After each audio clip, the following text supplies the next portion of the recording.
Mr. Peter Obi, in an interview with Rufai Oseni of Arise Television, said that the SAB-Miller brewing company that he brought to Anambra State is the highest tax-paying indigenous company to the Anambra State government.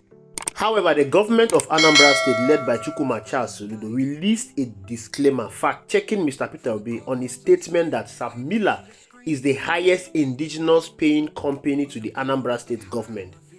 The disclaimer they released placed SAB-Miller, the brewing company founded by Mr. Peter Obi as governor in Anambra State, as a sixth tax-paying company to the Anambra State government.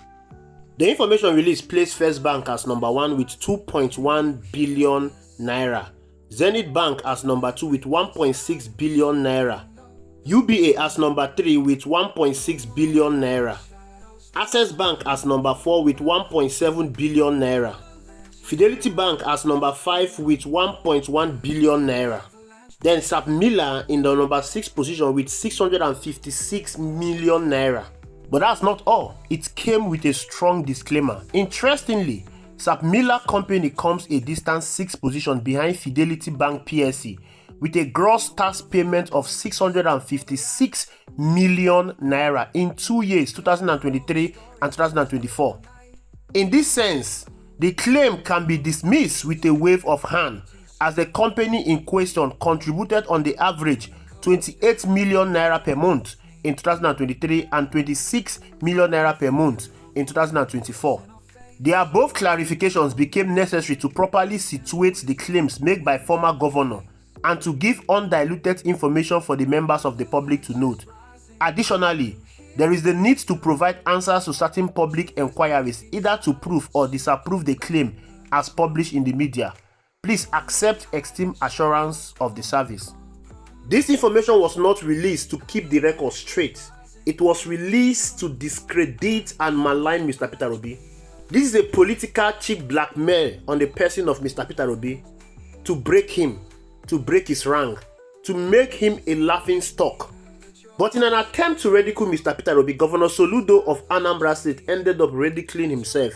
Let me play you an interview of Soludo prior to the 2023 presidential election, where he said that the investment made by Mr. Peter Obi is worth next to nothing.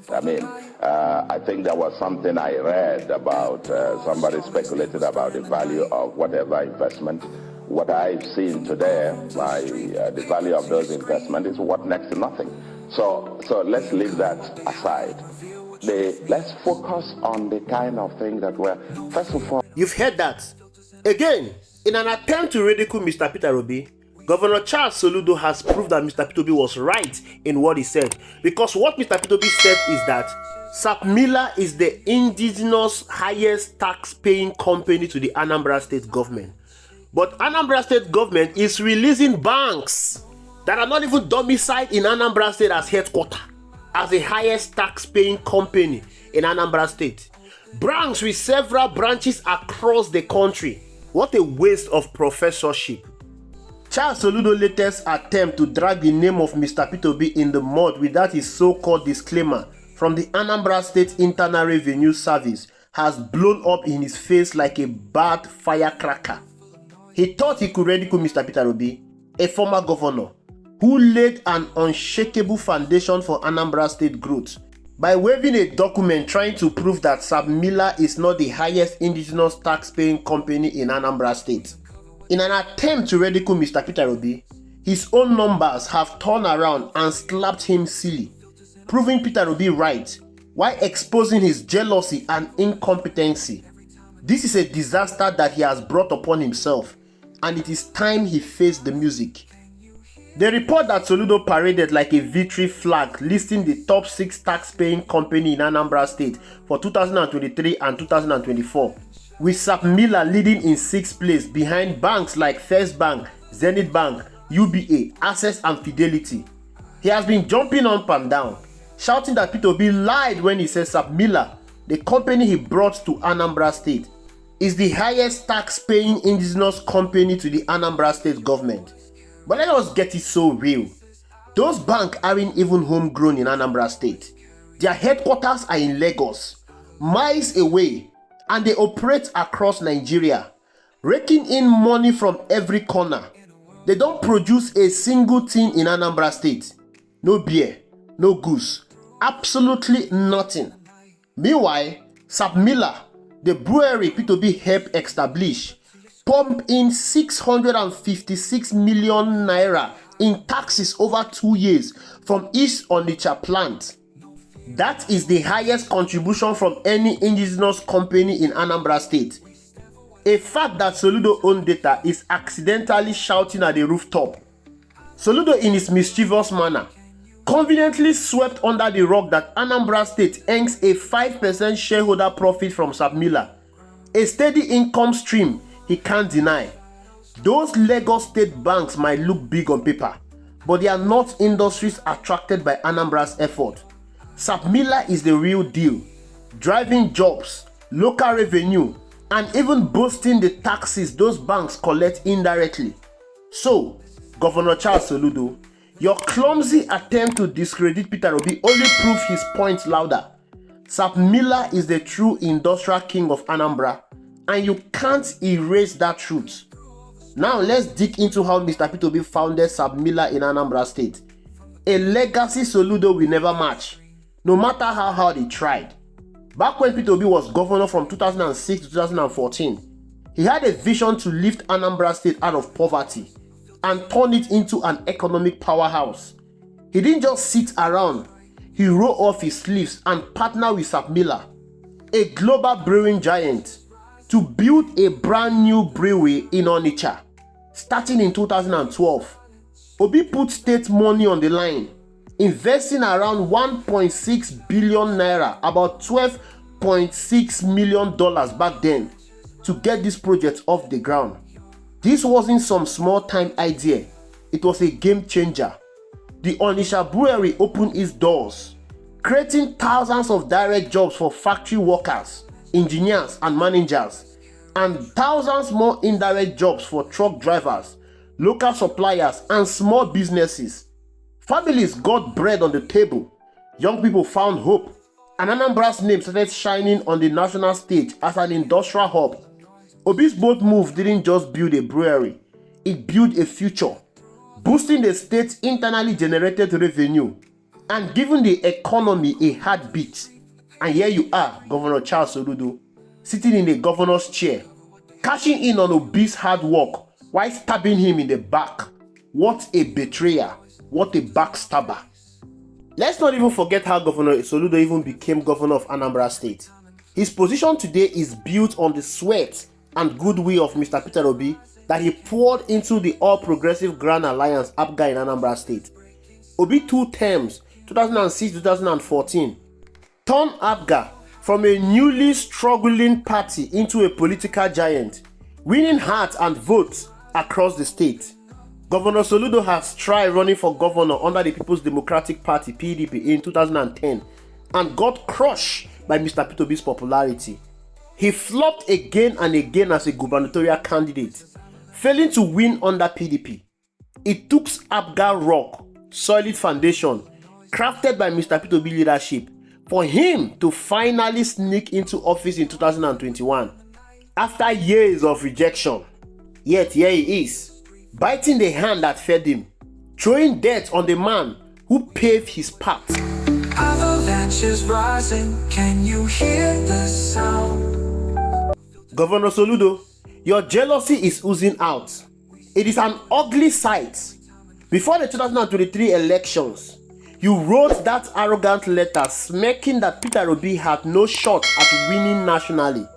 You said he will only pull votes in Anambra State as a homeboy and predicted his Labour Party run will split votes, handing Tinubu's APC the presidency on a silver platter.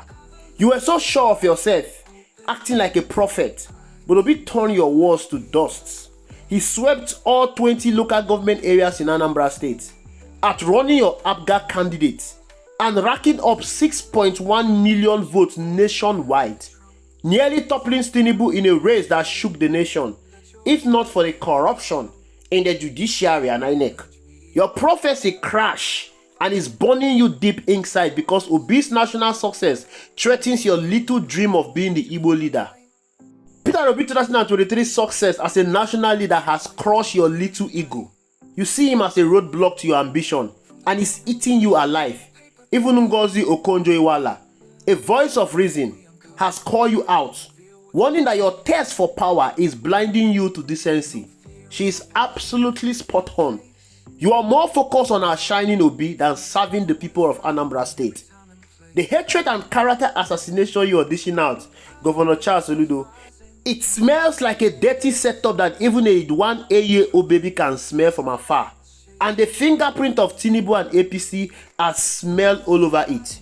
You are doing their dirty job, trying to smear Obi's name to keep him from challenging their rotten grip on power. Tinubu's camp sees Obi as a nightmare. His clean record, his popularity, and his ability to rally millions expose their corruption and failures. Your report disclaimer is a cheap orchestrated hit aimed at discrediting Obi at home to dim his national shine, but it's backfiring a big time, and the people aren't buying it. Obi's legacy speaks for itself. He left office with 75 billion naira in savings, invested in banks, power projects, infrastructure, creation of jobs, investing in schools and healthcare. Because you cannot lay claim to Mr. Peter Obi's legacies, you try to discredit him. Sit back and do a comparison with your tenure and that of Mr. Peter Obi. What have you done? Where is your own SAB-Miller? Where is your record in healthcare and education? You have commissioned no new industries, created no jobs, built no lasting monument. Anambra progress under you is a shadow of Obi's era, and your envy can't hide that gap. Let's even talk about Mr. Peter Obi oil derivation triumph. Another feather in his cap you can't steal. During his tenure as governor, Obi pushed for oil exploration, investing state resources to tap into Anambra's oil potentials. That bold move paid off when Anambra was recognized as a crude oil producing state, and the first derivation payments rolled in under your watch in 2021. Yet you act like it's your genius at work. That 1.96 billion naira investment in SAB-Miller and the oil push shows Obi's long-term thinking, something you clearly lack. Your focus seems to be tearing him down instead of building anything worth remembering. Governor Charles Soludo, you have built nothing to brag about in Anambra, and that is a sore truth. No new companies, no job-creating ventures, no industrial breakthroughs, just hot air and attacks on Mr. Peter Obi. Those banks you listed, they are not your achievement. They are national giants you are riding on. SAB-Miller, the indigenous giants Obi brought, outshines them in local impact, and your own data proves it. This is the same company you said is worth to nothing in 2022 just to discredit Mr. Peter Obi. How come you are getting taxes from this same company that is worth to nothing? You're jealous of a man who left office with savings and investment while you scramble to justify your term with petty jabs. The banks produce nothing in Anambra. They are just profit machines with branches. SAB-Miller, on the other hand, brews beer, employ locals, and fuels the economy. This whole mess is utterly embarrassing, Governor Charles Soludo, and it's on you. Governor Charles Soludo, keep Peter Obi's name out of your filthy mouth. Stop this cowardly vendetta and start governing like a man. Your attempt to shame him and expose your weakness validated his greatness and turned you into a laughing stock. Anambra deserves better than your jealousy fuel games. Step up and build something, anything, or step aside. Obi's shadow will loom large over Anambra long after your shaky tenure ends, and no amount of Tinubu puppet tricks can change that. Bye.